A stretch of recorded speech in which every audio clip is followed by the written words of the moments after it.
Let's begin with what's happened with regard to Iran.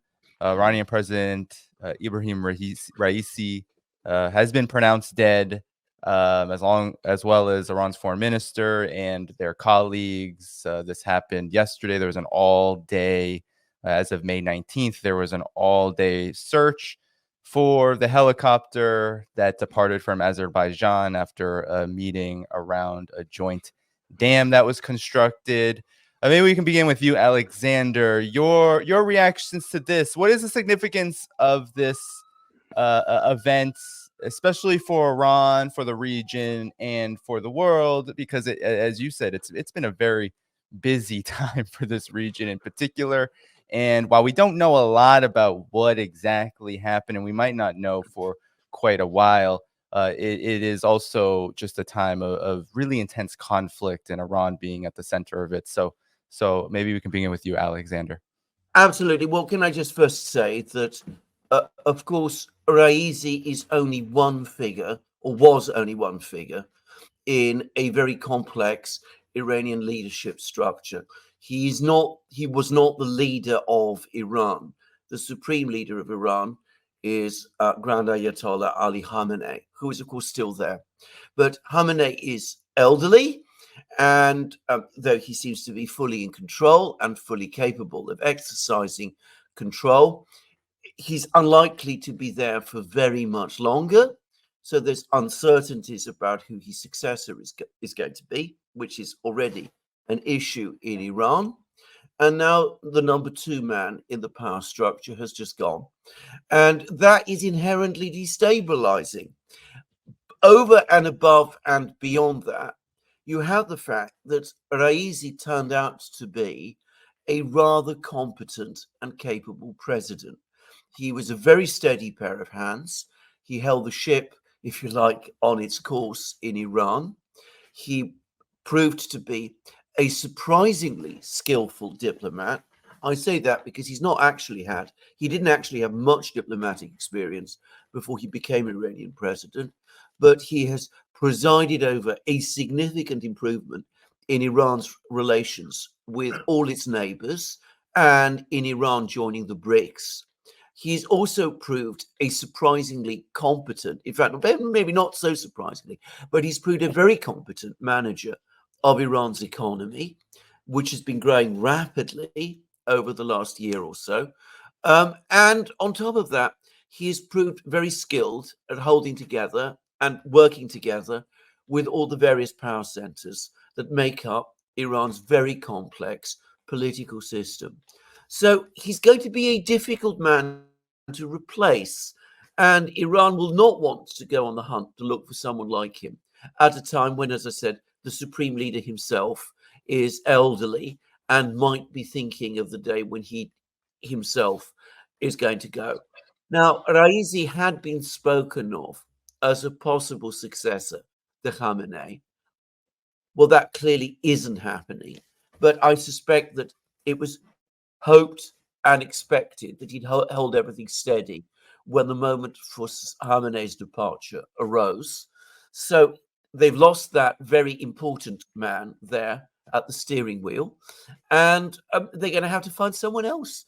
Now, Iran is a complicated political structure. It's pursued very consistent policies over the years. This is not a crisis in that sense, but it's a serious problem. And of course, all of the countries that have recently been developing strong relations with Iran, Saudi Arabia, Russia, China, the other BRICS states, India, are going to miss somebody that they'd come to know and trust and knew they could work with. And they'll be inevitably concerned that the instability we've seen in Iran in the past is not going to return. Yes, Putin had very warm remarks in response to this event. But Glenn or Alex, please, your reactions. Well, I agree largely with what Alexander argued. I think it's going to be hard to replace, given the current position Iran has been in, not just looking to take a key role in this new security architecture and economic structures, which is being built with the Chinese and Russians. But as Alexander pointed out, also start to work out a new status quo with its adversaries, so Saudi Arabia and the Gulf states. But while he will be difficult to replace, I wouldn't expect too many disruptions, I guess, because they have a set structure, power structure. The constitution is also quite clear how to deal with this, and it seems, well, so far this is all very fresh, to be following exactly as the constitution dictates. I assume it. I just going with the assumption that things will be somewhat stable until the new elections. That being said, you always have the possibility of someone stoking the flames internally, some disruptions. Certainly, maybe foreign powers as well might take advantage of this. The different or difficult position they're currently in. But at least for now, this looks to me as a bit of a setback, but something they can overcome. Yeah, well, I'll just say that you have elections set for, I believe, June 28th. And so we're going to have to keep a close eye on Iran, because I definitely think that there will be foreign actors who will try to destabilize Iran. The opportunity is just too good for those foreign actors to not try and destabilize Iran. So they'll take their shots, and we'll see if Iran can make it through this. In lieu of, and this I think is an example of where people are at. The question is from Valentina, asking, what happens if it is found that Mossad was behind the helicopter crash? Alexander, you want to begin? This would escalate the crisis between Iran and Israel to astonishing levels. I mean, we've just had a massive effort by the great powers and by the Iranian leadership to try to contain the crisis that was caused when Israel attacked the Iranian embassy in Damascus. We saw a missile strike by Iran at Israel, which was, contrary to what a lot of people say, an effort at pulling punches but making points. We saw Israel respond, but again, the United States tried to scale that back. If it turns out that Israel or its intelligence agency have nonetheless gone out and murdered the president of Iran, which, by the way, is an act of war of the most epic dimensions, then I really don't see how this situation could be contained. And we would be moving much further and much faster into an overall crisis in the Middle East, compared to which all the others that we've seen up to now will seem like, sideshows. Now, I don't actually think that. I think, because I think that even the Israelis understand that doing something like this would be altogether too dangerous. I don't think that is what has happened. But of course, if it has, and if it's found out, and if it's proved that it has, well, as I said, I mean, what comes, I just don't even want to contemplate. It doesn't even bear thinking about. Yeah, anyone else have comments on that question? No, I did. Well, it did cross my mind when I heard that the president's helicopter was down, because, obviously, Israel is likely, with support of Americans, have been behind a lot of assassinations in Iran, and you had this recent escalations from or provocations by Israel, seemingly with the objective of pulling the United States into a wider war.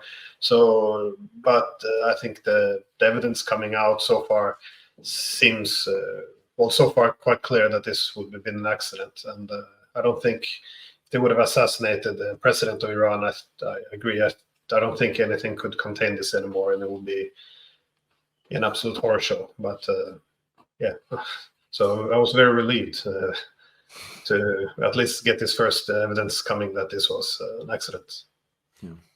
Yeah. I mean, it is coming not so far after Operation True Promise, which was a pretty big pretty big and impactful military operation from Iran that definitely angered Israel. But at the same time, I think you guys are exactly on point right now. Not only is there not any evidence to this, but I think if Operation True Promise and also just what's been happening regionally is any testament to it, would be quite, for Israel itself, a very dangerous, very, very, very dangerous step in the direction of a war that I'm not so sure if the world makes it out of it. I'm not so sure Israel can make it out of that kind of conflict. I was curious about your reactions, maybe back to Alexander, of the event of what transpired with this helicopter crash. I know you and Alex just covered this because as Alex, you just mentioned, the opportunities for foreign actors to interfere in Iran's affairs, it's just too good to pass up. So there has been a lot of speculation, of course, about this event. A lot of speculation about, Azerbaijan, Israel, their relationship, very close. There's been a lot of speculation about foreign interference, even in just this event. Now, of course, there's no evidence. We cannot claim that this was an assassination. But at the same time, I guess your reactions to both how the speculation has been developing on social media, just in conversation amongst people around the world, but also the way that the United States and Western media, I don't know if you all were reading the reports on this. It was very hostile. There was just constant barrages of, this is who Ebrahim Raisi was. It was a smear campaign. Oh, yeah, to me, even harsher than what Robert Fico got when he was actually there was an attempted assassination actually on his life. So, Alexander, back to you on your reactions to how this event transpired. I think the reactions are entirely predictable, just as they were after Robert Fico, the Fico assassination attempt. I mean, in relation to the Fico assassination attempt, I'll just quickly say, I read 4 articles, one after the other, in The Guardian, and talking about violence in Slovakia. And it seemed almost as if the violence was coming from Fico's supporters rather than being directed at Fico himself. Most astonishing. But it's what you would expect, because we are looking at the construction of a Eurasian system. Iran is a key player in that system. Raisi was a strong advocate and a strong supporter of Iran's inclusion in that system. And entirely unsurprisingly, for that reason, if only for that reason, that all but guaranteed that all the usual people in Washington, London, Brussels, Paris, wherever, would not look favorably upon Raisi. And of course, the fact that Iran supplies or has supplied drone technology to Russia at a time when there's the conflict in Ukraine, and we've been hearing all about Iran being a bad actor and all of that. Well, it's almost exactly what you would expect. Now, about the incident itself, I personally believe, on the evidence that I've seen, that it was an accident brought about by astonishing negligence. I don't myself think that this was a murder attempt. I don't think Azerbaijan itself was involved.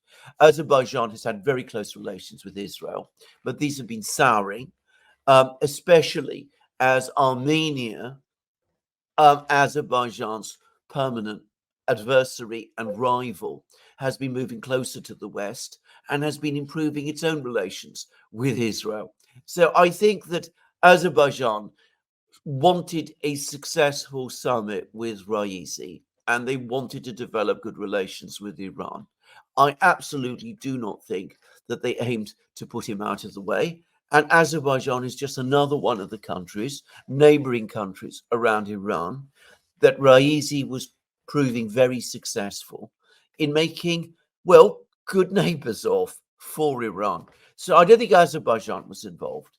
What it seems to me happened was that somebody, and I would love to know who it was, somebody took, in my opinion, the reckless decision of having the president of Iran and the foreign minister of Iran both traveling on an ancient Bell helicopter, apparently dating from the 1970s.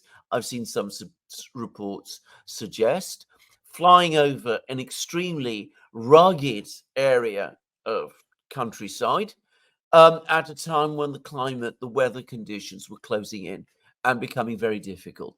Now, that seems to me unbelievably negligent, incredibly reckless.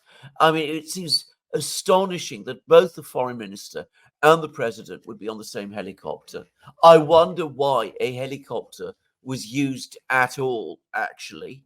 I mean, why, travel by helicopter? They're not the absolutely safest means of travel. So, I mean, it seems to me a crazy thing to do. But anyway, it was done and it happened. I'm afraid things like this do happen. And I think we shouldn't run and look for more complicated explanations when, as I said, all the facts point to negligence instead.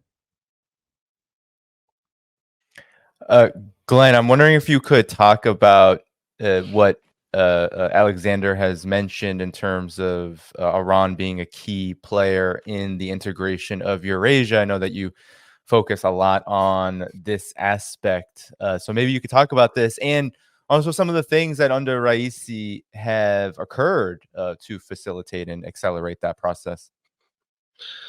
Well, obviously this project to integrate this vast Eurasian continent, you have Russia and China at the center, but the Iranians had discussed to a large extent that they saw Beijing and Moscow as being key partners in this endeavor. So they have been doing a lot of work in terms of aligning themselves with this, the infrastructure projects, dropping the dollar, finding common institutions, be it as SCO or BRICS. So they're quite important. And if you look at the relationship, for example, between the Chinese and the Iranian, how they were able to start to resolve some of the differences with the Saudis and the other Gulf states, this is something that became problematic for the United States, because when peace breaks out, you see the Saudis, United Arab Emirates not wanting, for example, to join in on the military strike against Yemen because they didn't want to ruin their relationship with Iran. So you see that once this economic connectivity and peace starts to break out, they become less exposed or vulnerable to U.S. pressure as well. So this focus on diversifying the economic connectivity, I think Iran plays an important role. This also goes with the relationship with Russia. Keep in mind that the Russians also are forming this corridor, transportation corridor with the Indians, which goes through Iran, and also the Caspian Sea, of course, with Azerbaijan being a player in this international north-south corridor. So there is Iran has a very important role to play, and I think only over the past few years you see how, for example, the Russians who cooperated with the Iranians in Syria, they were looking for a way to look for this very limited partnership and grow it into a strategic partnership. And Raisi, of course, has been an important player in this. So this is why I think, his passing is, a setback, given that some of these connections now have been disconnected. But again, this is not often when we read media reports, it's Raisi, Putin, Xi, but this is not a coalition of personalities only. This is based on very strategic interest, economic connections. This is not even alliances where you rely on opposing a third party such as the United States. This is laying the foundation for an entirely new economic architecture. So I think I don't think it will be disrupted to this huge extent, but for foreign powers who would like to cause some disruption to the main challenges to hegemony, I think knocking out Iran at some point will be very beneficial for, attempting at least to restore unipolarity. Yeah, and Alex, you mentioned that this would be a great opportunity, or at least it appears to be a great opportunity. I mean, I was seeing some of the activity. I'm sure you all get the whenever you talk about Iran, You get the anti-Iran government opposition, very pro-Western minded. Just curious what you think, Alex, about what could be these opportunities, like where, because on the one hand, Iran is very stable. Alexander's talked a lot about the stability and the leadership of the Iranian government, but at the same time, the United States and the collective West does have a larger agenda when it comes to Iran. What are some of the things you think we should look out for? Well, I think you'll get the same propaganda from the collective West media about Iran, the name calling, the axis of evil. Iran's a part of the axis of evil, along with China, Russia, and I guess North Korea. Sometimes they're part of the axis of evil, sometimes they're not. But you'll get the articles talking about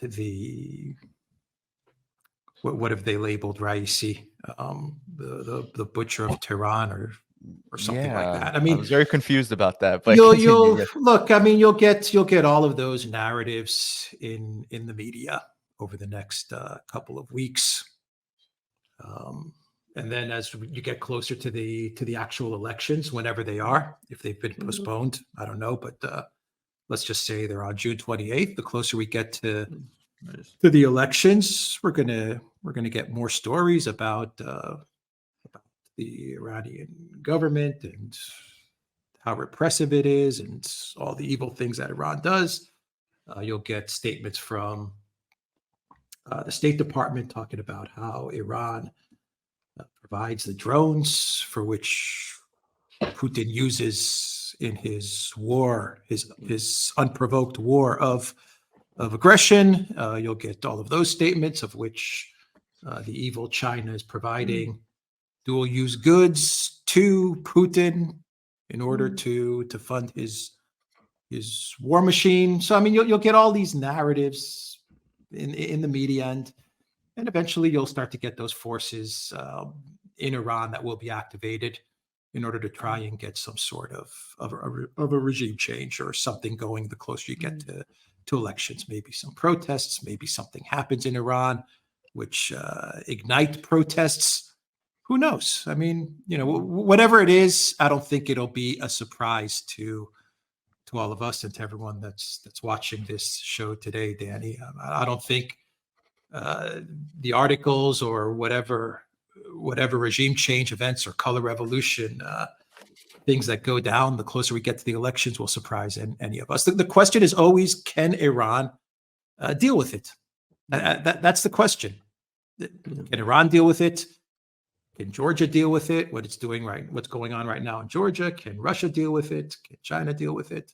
These are the questions that have to be asked. Can Syria deal with these things? I mean, the regime changes are it's not going to end. It's never going to end. So that's the question. Well, can I just quickly say, I mean, since we started doing this program, Daily Telegraph's got an article up, the West must strike now and collapse the Iranian regime.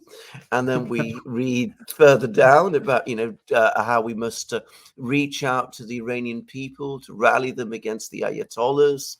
And that requires exploiting the elite chaos through cyber and kinetic attacks. Kinetic attacks, I wonder what that means exactly. Does it mean bombing? Who knows? And of course, the author, one of the two authors is Mark Wallace, who is a former US ambassador to the United Nations. Hardly an unimportant man. So you see, they're already rushing out articles telling us that that's what they're going to do. And that is, of course, precisely what they're going to do. Now, Iran has had many of these attempts in the past. It's seen them all off. I'm confident it will again. The economy is growing. The situation has been stable. I doubt most Iranians want to see the situation in their country destabilized. But that those attempts are going to be made, well, of course they are. Yes, never let a good crisis go to waste, I guess. But you're very correct. It's the very predictable way to deal with it. This is you see a moment of vulnerability and weakness in Iran as they had some of their leadership killed, and I'm not suggesting that this was an assassination or anything. I also believe this is an accident. These things to happen, but But yes, this is the key talking points. The very unpopular people will celebrate, and they will see regime change as a possibility. And how can we help the Iranians to rid themselves of this government? And the newspapers the articles are, I think, almost already written. And I think more people are starting to realize a little bit that, there seems to be a common script in these things, which is why I also agreed with the comment he had on Robert Fico when he died. The assassination attempt against him. Immediately, especially from a lot of the English-speaking media, he became suddenly a Putin ally and a Putin supporter, and almost sounded like he was on the payroll. He was a nationalist, populist.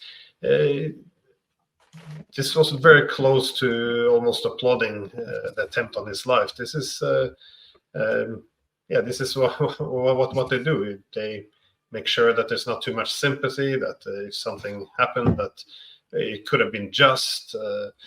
We see that now, I guess, a predictable script with the Iranians as well. It doesn't mean that Iran doesn't have some problem with this government. It does mean that there's many Iran who correctly don't like the government, but there's also a huge base of support there. So we see the same media with Putin, by the way, where it sounds like it's the 1950s. He's, the government, all the people really oppose him, but they're really afraid that they will be snatched from their houses at the middle of the night.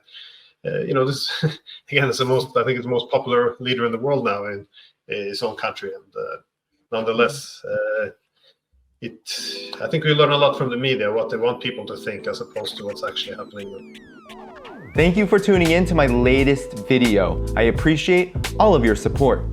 This channel, however, needs your help.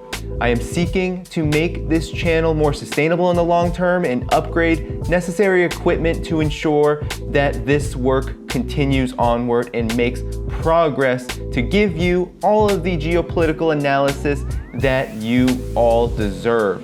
For that reason, I'm asking you to become a member of my Patreon community at patreon.com/DannyDhaiphong. You can find that link in the video description or in the pinned comment below. For whatever amount you choose to give, just know you are supporting independent media that you can't find anywhere else. Thank you so much, and I look forward to the next video.